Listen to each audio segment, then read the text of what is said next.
This being Black History Month, I want to do a brief sermon with three scriptures: Isaiah 6:57, and you shouldn't worry about turning to them because there's scriptures that you probably know from memory. How beautiful upon the mountains are the feet of him that bringeth good tidings, that publishes peace, that bringeth good tidings of good, that publishes salvation, that saith unto Zion, thy God reigneth. Psalms 133, behold, how good and how pleasant it is for brethren to dwell together in unity. And Songs of Solomon 1 and 5. I am black, but comely or beautiful, O ye daughters of Jerusalem. I want to talk a few minutes on the subject, back when black was beautiful. Back when black was beautiful. Now, I wish not only that our children were here, but I wish that the nation's children were here.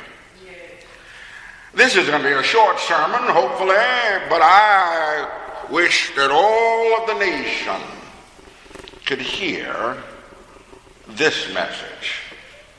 I particularly wish that all the people who have seen all the news about all the terrible things that black people are doing, I wish that those folk who see the news of the killings and the robberies and the improper behavior, the bullying and the meanness, I wish that all of them could hear this message, because we who know better and know different should have a counter story to tell about black people.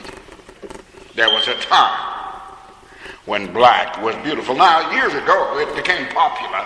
Black is beautiful, black is beautiful. That was a slogan. And that was about, I suppose, skin pigmentation.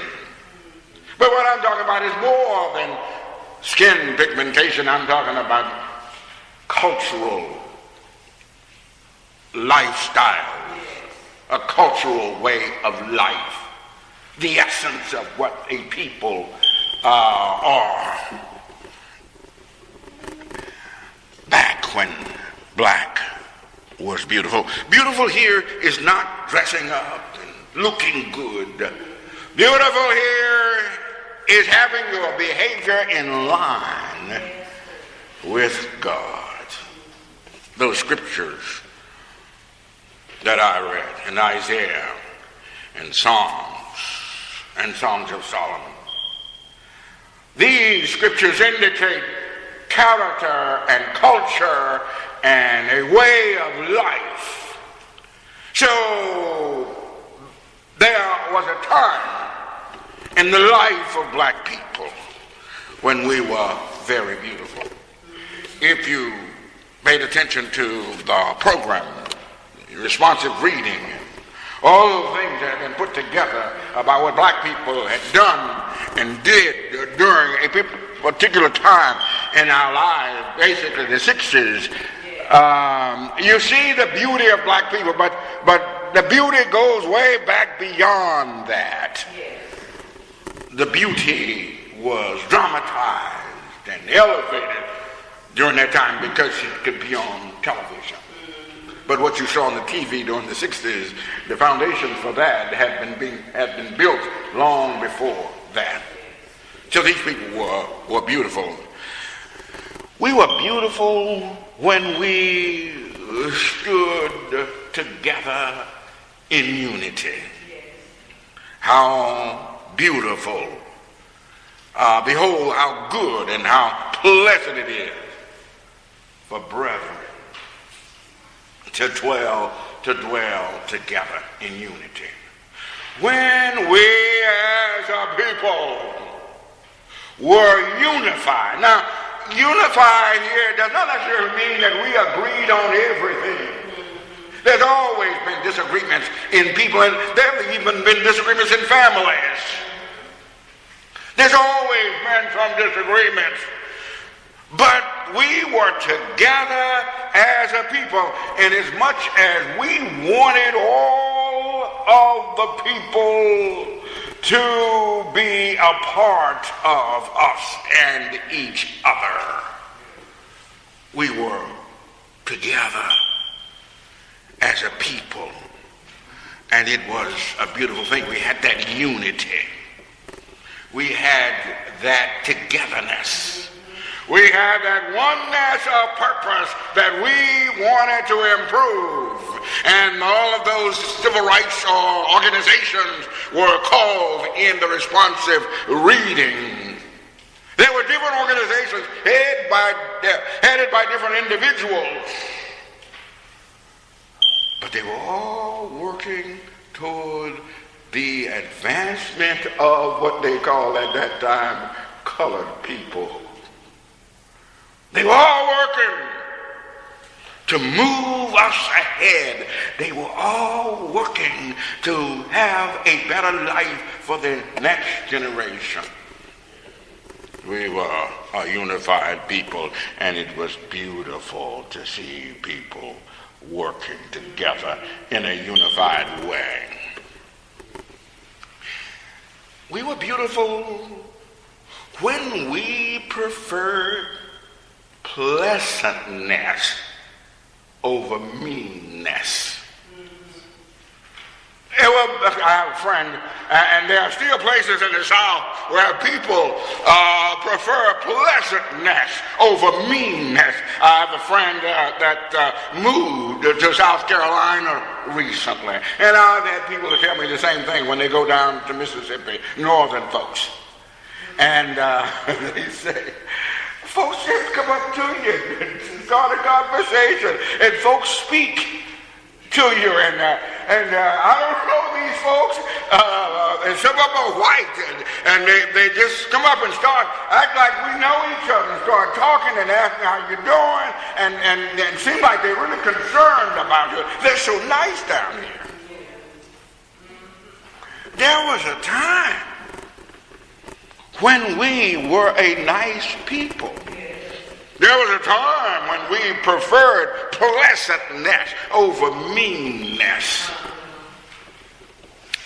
You know, kids have always teased each other in school. We teased each other when we were in school. But the meanness that I see kids acting out against other kids is frightening.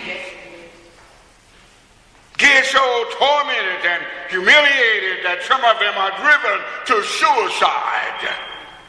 Kids who are teased about all kinds of crazy things, about their sexual orientation, about their hair, their lifestyles, their anything about them that's different. People are mean, vicious. That's not the way black people used to be. You know, and this might have been a little racist on our part, or naive. But you know, we used to, but there was a certain amount of truth to it. There used to be things that if we heard it in the news, we just about knew it was white folks doing it.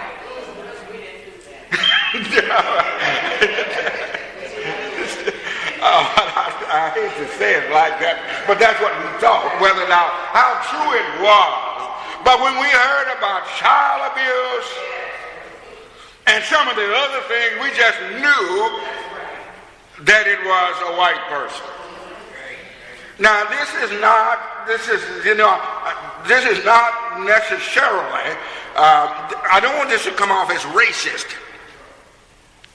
My point is that and there were some of these things probably going on among black people, not nearly as much as it is today. I don't think there's any behavior that's totally of one race.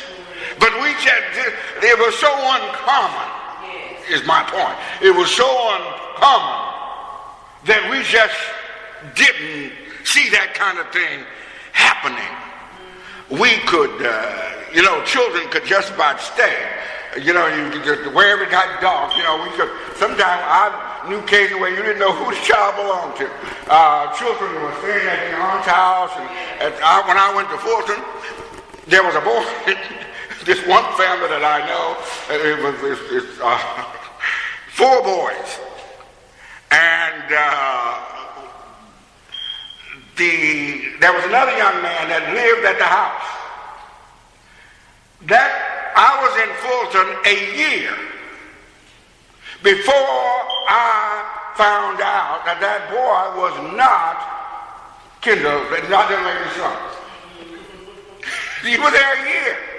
I was in and out of this house. Now, this was not just a house I went by now and then. No, I went there daily. I'd sometimes stop and pick up the kids and take them down to their grandmother's house and eat. I was at the house every day, and they were in my house. It was a year before somebody told me that wrong was Dr. Joyce had a son. Well, I don't. That's the way people were. They were good and decent. And that was beautiful. We were beautiful when we spent our energy lifting each other rather than downing each other. We used to really try to lift each other. I find sometimes that some of the things that people see about me and they think it's so strange. For example, if I get 5 phone calls or 10 phone calls in a day, 5 of them would be from former students. My former students, now when I say former students, I haven't taught in the classroom in 13 years, so my former students, I talked to one of them the other day, he's 30. Now youngest students well, he's 31, his cousin, 29. He was a year behind him. But my youngest kid graduated in 2001. It's nothing for me to hear from or talk to 2 or 3 of my students every day. Now people think that that's strange. It's nothing for me to go to the store and buy the children next door, the little girls next door, whatever I'm buying, fruits and stuff for myself, to buy it for them. That's nothing for me to do. But here's what's strange about that. What I find strange about that is that people think it's strange. That's what's strange. Folks act like, here's this guy, William Jenkins, who made up all this crazy stuff. I didn't make up the way I am. I had this model for me by black people. There was not a time that I went back to Mississippi when my English teacher was still living there that I didn't go and see Ms. Williams. Never went there. In fact, after Mr. and Ms. Williams retired from the school, they moved not very far from the school, and every day probably, the whole time they lived there, somebody who had graduated from that school came to visit them. My high school coach, Mr. Holloway, would come to the school in the morning and drive the bus, then come back and teach. In the afternoon, drive the bus, and then come back and coach. And then after the coaching session, drive the bus at night and take the kids home, and then go home. And he did that year after year after year. And you think I'm doing something big deal. Could I buy the kids across the street bananas? That's the kind of modeling I had. these were beautiful people trying to help, trying to lift. You know, I remember, if I get this wrong, I don't know whether it was told to me, I just overheard the conversation, listened to other people's business when I shouldn't have been paying any attention. But I heard Dolores reminiscing about what Marcellus Roberts did for her when they were trying to get up here to St. Louis, or to East St. Louis. She talked about the room or house, apartment or something that you all know the story probably better than I do. But she was thankful and remembering that beautiful contribution that he made to their lives. Folks used to do that. There used to be whole blocks in Chicago where somebody came up from Mississippi and sent and got the rest of them one by one, and there they were, a whole block of them, because they had been helped. That's what people like Marcellus Roberts, Joseph Patton did. That age group. That's what's so beautiful about them. That's back when black folk were beautiful. Black folks were beautiful back then because regardless of whatever else they did and whatever else you were to do, they advocated that Jesus was the center of their lives. You know, I saw this thing on the TV the other day, and I wrote the names down, and I wish I had remembered to bring them. But I saw these two women on the TV, this talk show. They were great women who were backup singers. And they were talking to this man on the TV about their career. They got a CD out now, DVD, something called 20 Feet from Stage or something. And it's about all the stuff that they went through and all the people that they helped. All the great singers from Elvis Presley, the Beatles, and Tom Jones, and all of these people that they were the backup singers for. And they were kind of ignorant. One of the women had run upon some hard times, and she had to do cleaning, house cleaning. And she said she had a Mercedes. She used to park the Mercedes away, a couple blocks away, and walk up and clean up other folks' house. And the man said, and about that and some other things, he said, well, what got you all through that? And they've been through sicknesses and all kinds of things, the 1,000 natural shocks that Shakespeare said that flesh is heir to. And he said, what kept you? And he said, well, we were preachers' children. We came up in the church, and what kept us was our faith. That's what kept us through all the stuff that we went through. We knew that there was a God somewhere and that he was watching over us. And that with his help and his hand guiding us, we would make it. And many of those stars that they sang behind are washed up. Some of them drug addicted and some dead. And they are still here and still strong, and now they are in the Rock and Roll Hall of Fame because they were guided by God. And you see, that's one of the things that the people did through all the stuff that they went through, all the mistreatments, all the injustices, all the bad things that folks did to them. They kept their heads high and kept their hand in God's hand and kept going.